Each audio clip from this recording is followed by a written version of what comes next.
Shout out to Omaha Steaks for sponsoring this update.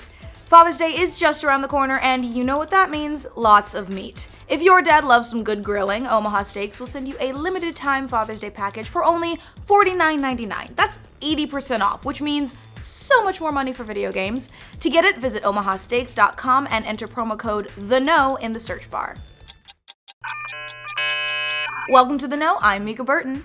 Some PlayStation users are reporting some relatively major issues after the console's newest firmware update. It doesn't seem to be a completely widespread issue, but there are a significant number of complaints being filed on Reddit, Twitter, and on the Sony support forums that the update 4.70 is virtually bricking some PS4 consoles. Users are reporting that they can't turn the system on or off, it won't play games, and it's generally just, crashing like crazy. So far, it doesn't seem to be contained to any particular PS4 model, as both PS4 and PS4 Pro owners are suffering from the issue. There's no official word from Sony about the problem at the moment, but fortunately, some Redditors have found that booting the system into safe mode and then rebuilding the database, rebooting into safe mode again, and then manually installing the update seems to help get the PS4 back into working order. So good luck with that, everybody. That seems a little bit complicated. And in more not-so-hot news for PS4 updates, it looks like the latest software update for the PS4 version of Prey has also caused some major problems for the games. Digital Foundry took it upon themselves to test Prey's new PS4 Pro patch, and it found that it's a major step back for the game.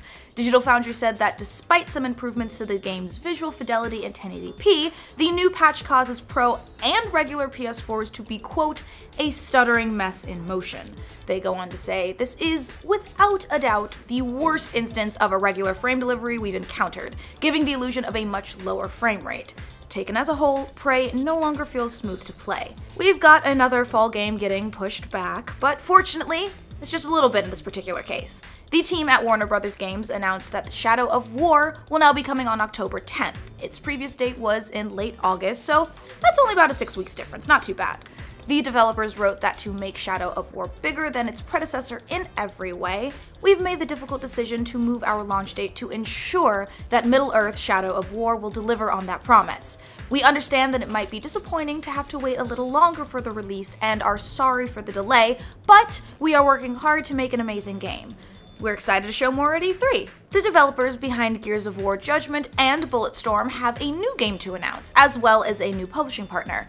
People Can Fly is now teaming up with Square Enix to release what they're calling a brand new AAA title coming to PC and console. No official details on what this new project is, but the press release describes it as high-end and original. But I mean, what else are they gonna say? It's low-end and derivative? Speaking of new games, it looks like Life is Strange might be getting a prequel? Images for the new game have leaked online, revealing not only the game's existence, but also some of its plot. From the look of it, it seems to focus on Life is Strange's Chloe and her relationship with Rachel. Interestingly enough, the gallery of leaked images appeared on the website of a different developer from the first game, the recently formed Colorado-based studio Deck 9. The previous game's developers, Don't Nod, hinted that a new Life is Strange project is in the works, so this could be what they're referring to. Although it'd be kind of strange for them to announce a game they weren't working on directly, but hey, sometimes, life is strange, get it? If you love microtransactions, and hey, who doesn't, get ready for even more of them from some of your favorite publishers. Like, Rockstar parent company, Take-Two. Speaking at a technology conference this week, Take-Two CEO Strauss Zelnick talked about how his company views microtransactions, saying that we can do more. He also commented that from an industry standpoint, Take-Two is probably under-monetizing its players. However, the company doesn't want to nickel and dime you, according to Zelnick. He went on to talk about how they don't want to optimize microtransactions to the nth degree because players will know. Zelnick said, they might not even know that they know, but they feel it. Whatever that means. Fortunately for all of us, they've got plenty of time to figure out how to stop under-monetizing everybody before Red Dead Redemption 2 comes out next year, and we have to pay per bullet. Here's some free advice to developers. Don't challenge hackers to crack your game, because you know what? They'll come through every time.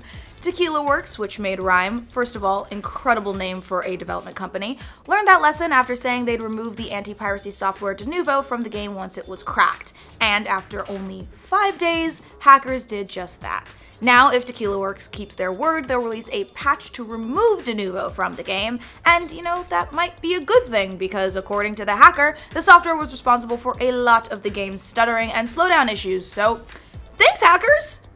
Tom Holland knows who he wants to play Sully in the Uncharted movie. Holland, who will play a young Nathan Drake in the adaptation of the games, said that he thinks either Jake Gyllenhaal or Chris Pratt should play Drake's older buddy.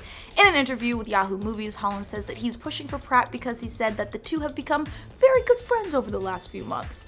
Holland said, "I think it could be cool, because if it was an older movie, I would say that Chris should play Nathan, but I think he would be a good Sully, and I love working with Chris." Looks like Sin City will be coming to a TV near you. Deadline reports the Weinstein Company and Dimension are developing the series, which will be based on the graphic novels from Frank Miller. But the series will reportedly focus on characters different from the two movies. Also involved are former Walking Dead showrunner Glenn Mazzara, and Len Wiseman, who made Underworld, will be directing it. No word yet on a release date, but TV networks are already reportedly taking a look at the show, so stay tuned and we'll keep you updated.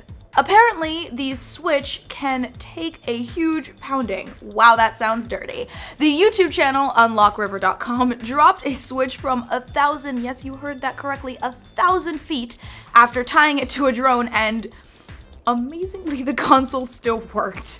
The left Joy-Con was shattered to all hell, but the main console piece, as well as the right Joy-Con, were still functional, which could be a fluke, but still, that's damn impressive. So the next time your mom threatens to throw away your Switch, just tell her to go ahead. It'll still work.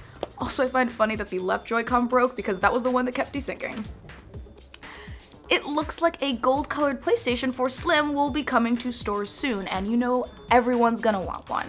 A Redditor named Christopher Maxim saw one at a Walmart recently, but it was apparently an error and staff took it away. The price was $249, and Polygon speculated that it could hit stores as soon as June 9th. And if gold is your thing, a gold DualShock 4 controller is now on the Best Buy website for just $64.99. Be careful what you like on Facebook, because it could cost you. A court in Switzerland fined a man more than $4,000 after he liked some libelous comments that accused an animal rights activist of anti-Semitism, racism, and fascism. The court said that the defendant clearly endorsed the unseemly content and made it his own. Well, damn, I gotta be more careful about which pictures I like in the future. Who knows if that really cute cheetah baby is racist? All cute cheetah babies could be racist. Shit! I'm screwed! Well, that's all the news we have for you today, but for news from every corner of the internet, remember to like this video, and if you're new around here, please subscribe to The Know. Also, if you want notifications for when we post a new video about newsy stuff, click that little bell in one of the corners somewhere and turn notifications on. I'm not sure where the YouTube bell is. You'll find it. I believe in you, YouTube. Thanks to Omaha Steaks for sponsoring this update. Get your dad something awesome from Omaha Steaks, where you can get the limited time Father's Day package for just $49.99, and that's 80% off the regular price.